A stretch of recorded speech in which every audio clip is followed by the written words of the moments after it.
décidé du foie, fibroscan. Alors donc on a décidé pour ensemble, donc quand c'est moins de 7 kPa, la fibrose n'est pas significative, on ne traite pas. Supérieur à 12 kPa, donc il y a une fibrose modérée sévère, on traite. Lorsqu'elle est entre 7 et 12 kPa, on doit confirmer par un second fibroscan. Et s'il y a un projet thérapeutique, on propose une biopsie hépatique. Bien sûr, on traite tous les patients avec une manifestation extra-hépatique sévère. Alors, on ne traite pas les infections chroniques, antigènes HPE positifs, anciennement immunotolérants, et les sujets jeunes, moins de 30 ans, alerte normale persistante, DNA viral supérieur, désélevé supérieur à 20 000, et au fibroscan, pas de fibrose significative. Cependant, il est recommandé de traiter des sujets qui ont plus de 30 ans et ou des antécédents familiaux de cirrhose ou de carcinome hépatocellulaire. Alors, on ne traite pas les infections chroniques, antigènes HPE négatifs, porteurs inactifs, antérieurement appelés comme, également désignés comme porteurs sains. Ces gens-là, donc ces patients-là, ils sont HBS+, anticorps HPE+, donc antigène E négatif. À la normale, là, c'est important d'insister, la première année, il faut avoir au moins 4 dosages. Dès la VLP, qui doit être le taux inférieur à 2000. Alors j'ai dit tous les 3 mois la première année, c'est ce qui est recommandé, mais en fonction des possibilités, si on peut faire 2 à 3, ce sera magnifique. On peut s'aider de la quantification d'antigène HBS lorsqu'il est inférieur à 1000 unités. Peut-être bien que chez nous, le génotype prédominant, c'est le T. Donc s'il est inférieur à moins de 1000 unités, c'est en faveur d'un portage inactif, si vous voulez, et malheureusement, il n'est pas toujours disponible. Et l'évaluation de la par fibroscan pour éliminer une fibrose sévère. Alors ces patients, c'est une maladie dynamique, donc ces patients qu'on n'a pas traités, il faut les suivre parce qu'il viendra un jour où ils seront, donc il y aura une indication de traitement. Donc les immunotolérants ou l'infection chronique antigène HPE positif, c'est pas la peine de faire la charge virale, elle est toujours élevée, donc on fait transaminase tous les 6 mois. Si le taux est supérieur à la limite supérieure à la normale et qui persiste, on répète plus fréquemment les alertes et la charge virale.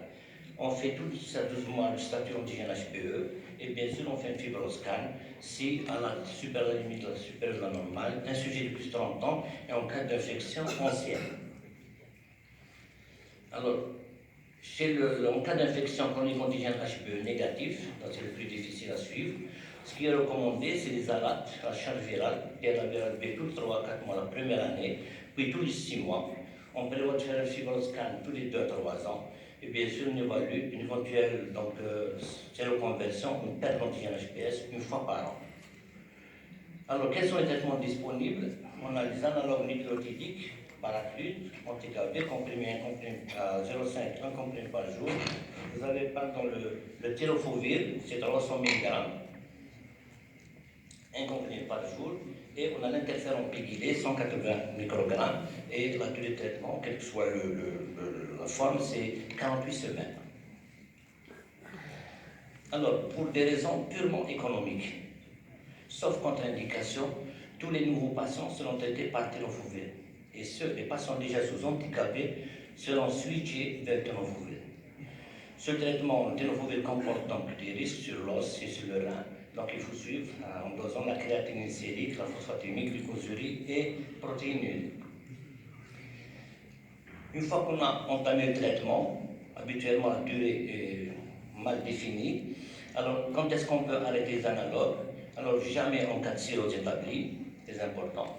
Pour les patients antigènes HPE, on traite jusqu'à perte d'antigène HPE avec ou sans apparition des anticorps anti-HPE et on consolide le traitement, donc on poursuit le traitement 1 an de consolidation. Pour le sujet antigène HPE négatif, alors quand est-ce qu'on arrête le traitement? En cas de perte d'antigène HPS confirmée avec ou sans apparition d'anticorps correspondants, bien après une efficacité maintenue plus de 3 ans chez les patients véronégatifs et qui n'ont pas une fibrose sévère, F3, F4. Sous réserve de choses, il faut une surveillance rapprochée, d'une part, chaque mois, les 6 premiers mois, et savoir gérer une éventuelle réactivation. Alors, qui reste à traiter? Donc, quels patients restent traités par interféron pégylé? Essentiellement les patients antigènes HPE positifs, avec ALAT élevé, charge virale faible, ce n'est pas un antiviral, et des lésions histologiques actives égales ou supérieures à 1, donc activité modérée. Il est plus efficace dans le génotype A. Et chez nous, les 2 études qui ont été faites, le génotype A représente moins de 4%. J'ai dit que la durée de traitement est de 12 mois et un suivi recommandé, FNS chaque mois, TSH 3 mois, recherche de signes, complications neurologiques, infectieuses, auto-immunes et bien sûr, éliminer auparavant une contre-indication. Alors on aborde les cas particuliers. On commence par les cirrhoses décompensées. Alors le patient doit être référé à un spécialiste traité par un analogue, quel que soit le taux sélectif de l'ADN du virus B. Il faut un suivi régulier pour évaluer la tolérance, évaluer l'indication de la transplantation hépatique, et vous le savez, le PEC interférent est contre-indiqué. En cas de co-infection B-C, donc il faut analyser les 2 virus, donc qui est répliquant. Alors on traite l'hépatite C si la PCR est positive, bien sûr. Il y a un risque de réactivation virale B durant le traitement ou après l'éradication du virus de l'hépatite C.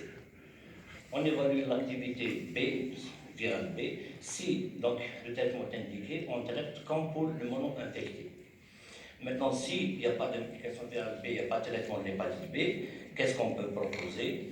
Alors, s'il y a antigène HBs+, on propose soit une prophylaxie, donc concomitante par le tenofovir, qu'on doit poursuivre jusqu'à 12 semaines après le traitement du virus de l'hépatite C.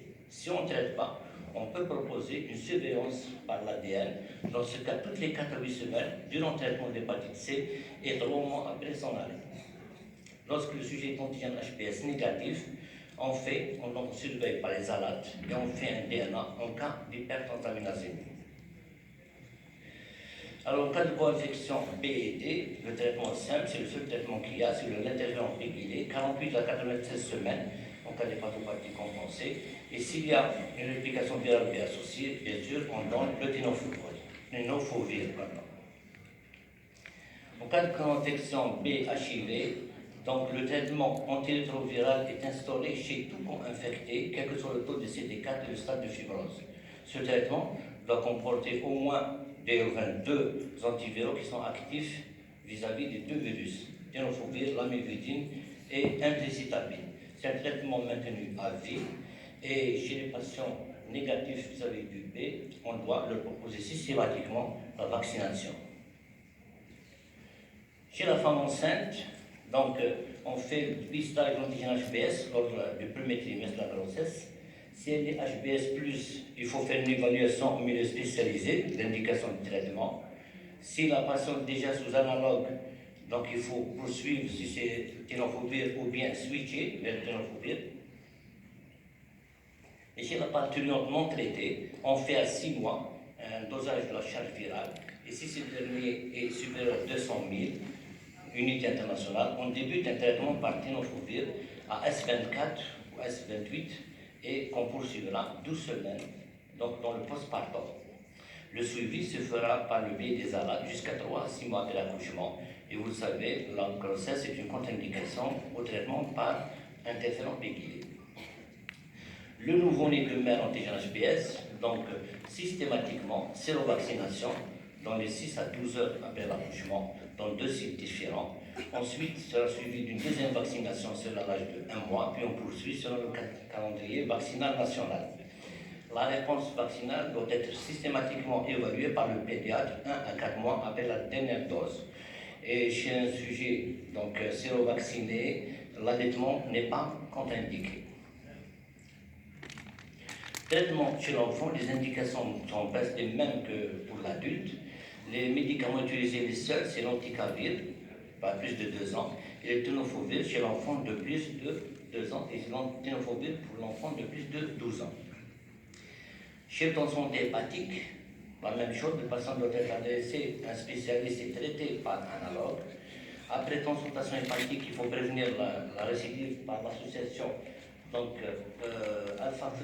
analogue et immunoglobulines anti-HBs.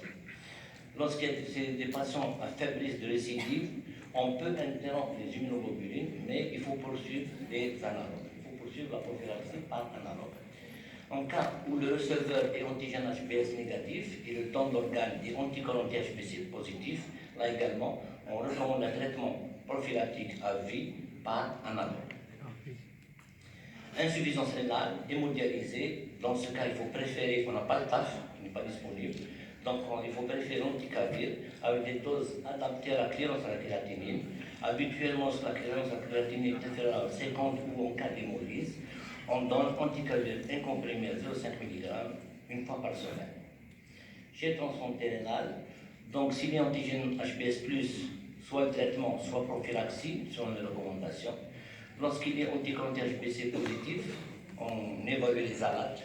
La charge virale tous les 6 mois est traitée si le DNA devient détectable. Le PEG interférent est donc contre-indiqué. Alors, professionnels de la santé, donc il y a les Européens, s'ils traitent les patients qui ont plus de 200 unités, les Américains, ils traitent ceux qui sont à plus de 1000 unités par ml. On a opté pour ce taux. Donc on traite tous les professionnels qui ont plus d'une charge virale supérieure à 1000 unités. L'hépatite aiguë sévère également, lorsqu'il y a des signes d'insuffisance hépatocellulaire, on proposera un traitement par tenofovir en coordination avec un centre de transplantation hépatique. Alors maintenant, les patients devront bénéficier d'une chimiothérapie ou d'un traitement immunosuppresseur. Là, il est recommandé systématiquement, avant de commencer le traitement, de faire la sérologie virale B, des antigènes HBS, des anticorps HBC totaux. Alors, il y a plusieurs situations. Lorsqu'il est antigène HBS positif, les patients qui présentent une hépatite chronique active, dans ce cas, il faut le traiter comme l'immunocompétent. En cas d'infection chronique, donc inactif, on propose du tenofovir 7 jours avant le début, ou plus tard, simultanément au traitement immunosuppresseur. Et ce traitement sera poursuivi de 12 mois donc après l'arrêt de l'immunosuppresseur, voire 18 mois quand on utilise donc un traitement comme le rituximab. La surveillance va reposer sur les ALAT, l'ADN, 6 mois jusqu'à 18 mois après arrêt des analogues. Donc, lorsque le patient est antigène HBS négatif, là il y a deux situations. Soit vous avez un risque élevé, dans ce cas on propose une prophylaxie, elle est recommandée, et elle sera poursuivie 18 mois après arrêt des immunosuppresseurs. Lorsque le risque est modéré ou faible, on propose une surveillance à l'acte antigène HBS, DNA viral B tous les 3 mois jusqu'à 12 mois après arrêt du traitement. Et bien sûr, on traite si le DNA devient détectable ou l'antigène HBS se positif. Alors, pour ça, vous le savez, c'est la recommandation ancienne, on dépiste systématiquement tous les patients classés F3, F4 métavir semestriellement en donc, demandant l'alpha-fetoprotéine et l'échodoppler hépatique. Prophylaxie, le respect des règles d'hygiène universelle, le meilleur traitement c'est la vaccination, sûre, efficace, disponible, donc qui est connue. En conclusion, l'infection virale B chronique, c'est 240 millions à travers le monde, c'est très important. C'est un processus dynamique, donc il faut un suivi. Pour cela, il faut connaître l'histoire naturelle. Et pour connaître l'histoire naturelle et donc situer le patient, s'il y a indication ou pas du traitement, il faut un suivi et répéter les transaminases, le DNA-B et le fibroscan. Voici les principaux, donc, entre autres, les principaux travaux sur lesquels donc, on a puisé ces recommandations, ce guideline. Et là, je remercie les différents collègues.